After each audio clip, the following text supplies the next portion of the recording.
Hi guys, तो gate 2003 में double में क्वेश्चन पूछा था। ठीक है। क्वेश्चन में एक सर्किट दिया है। The H parameter for a two port network are defined है। ठीक है। उसने बोला क्या, एच पैरामीटर ऐसे डिफाइन करता है। ठीक है। तो अपने को वैल्यू ऑफ H12 निकालना है। ठीक है, H12 कैलकुलेट करना है। ठीक है, और ये सर्किट दिया है। अभी ये सर्किट रीड्रॉ कर लिया। अभी देखो ये क्या है, यहाँ पे एक डेल्टा फॉर्म है। डेल्टा को मैं किस में कन्वर्ट कर रहा हूँ, स्टार में। ठीक है। तो वहाँ पे डेल्टा को स्टार में कन्वर्ट करने के लिए R1 निकालना है। तो क्या करेंगे, इसके बाजू वाले रजिस्टर क्या है, दो और दो, दोनों को मल्टीप्लाई कर देंगे और जितने भी डेल्टा में रजिस्टर है उसका एडिशन, 2 + 2 + 4 8, तो 4/8। R2 कैलकुलेट करना है तो 2 × 4/8। ठीक है। R3 कैलकुलेट करना है तो 4 × 2/8। ये निकल गया। अभी देखो 4 ओम और R1 सीरीज में हो जाएगा। 4 ओम और R1 सीरीज में हो जाएगा तो इसमें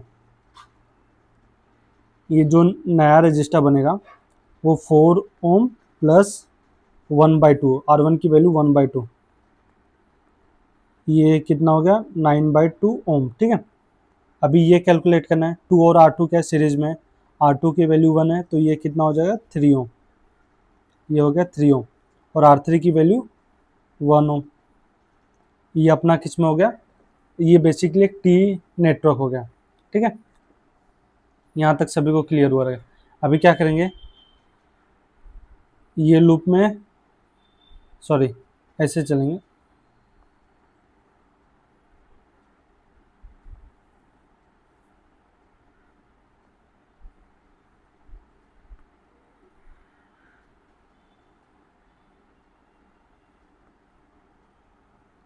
ये दोनों लूप में KVL लगाएंगे। ठीक है, इसको लूप 1 बोल दे रहा हूँ और इसको क्या बोल दे रहा हूँ, लूप 2। ठीक है। लूप 1 में KVL E1 -9/2 I1, और इधर क्या आएगा I1 + I2 आएगा।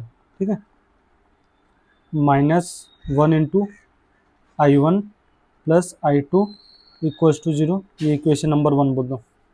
इक्वेशन नंबर 2 क्या होगा, E2, लूप 2 में KVL। ठीक है, लूप 2 में KVL। ठीक है, E2 -3 × I2 -1 × I1 + I2 = 0। E1 को एक साइड रखेंगे, E1 = 9/2 I1 + I1 + I2, और E2 को क्या लिखेंगे, I1 + 3I2 + I2। तो इधर से क्या होगा, 11/2 I1 + I2 E1।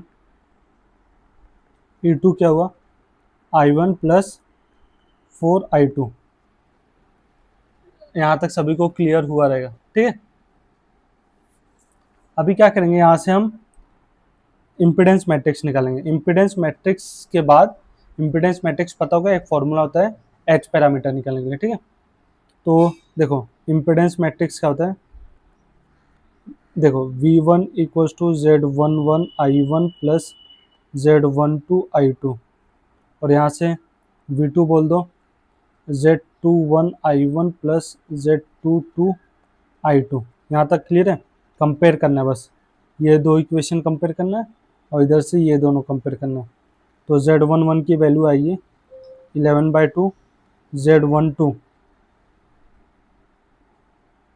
Z12 की वैल्यू 1, Z21 की वैल्यू 1, Z22 की वैल्यू 4। इम्पीडेंस मैट्रिक्स पता चलेगा।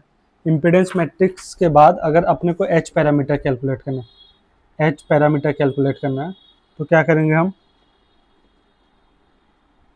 हमको पता है delta Z divided by Z22 Z12 divided by Z22 minus of Z21 divided by Z22 1 divided by Z22।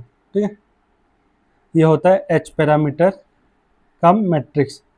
और इसमें से अपने को बेसिकली कौन सा कैलकुलेट करना है, एच, क्वेश्चन में कौन सा बोला, H12 कैलकुलेट करना है। मतलब H12 क्या होता है, देखो ये H11 हो गया, ये H12 हो गया, ये H21 हो गया, ये H22 हो गया। H12 क्या है, Z12 बराबर Z22। Z12 की वैल्यू क्या देखो, और ये अपना क्या हो गया, ये बेसिकली इसको कंपेयर करेंगे किससे, Z11, Z12, Z21, Z22। यहाँ से अपने को क्या है, एक एलिमेंट चाहिए Z12 की वैल्यू। Z12 की वैल्यू हो गया 1 और Z22 की वैल्यू क्या है 4। ठीक है, यहाँ तक सभी को क्लियर है।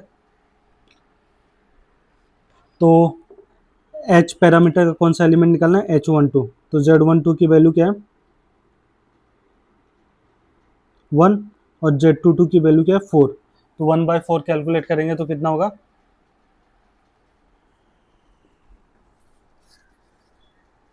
1/4 मतलब 0.25 H12। मैं क्यों सभी कैलकुलेट नहीं किया, क्योंकि एग्जाम में बेसिकली H12 एलिमेंट ही पूछा है, बाकी पूछता तो पूरा कैलकुलेट कर देते हैं। तो बेसिकली एक एलिमेंट पूछा है तो इसलिए एक ही एलिमेंट के, तो H12 की वैल्यू 0.25। 0.25 कौन सा ऑप्शन में दिख रहा है, ऑप्शन डी में दिख रहा है। तो option D is correct. Hope this is clear to all, thank you.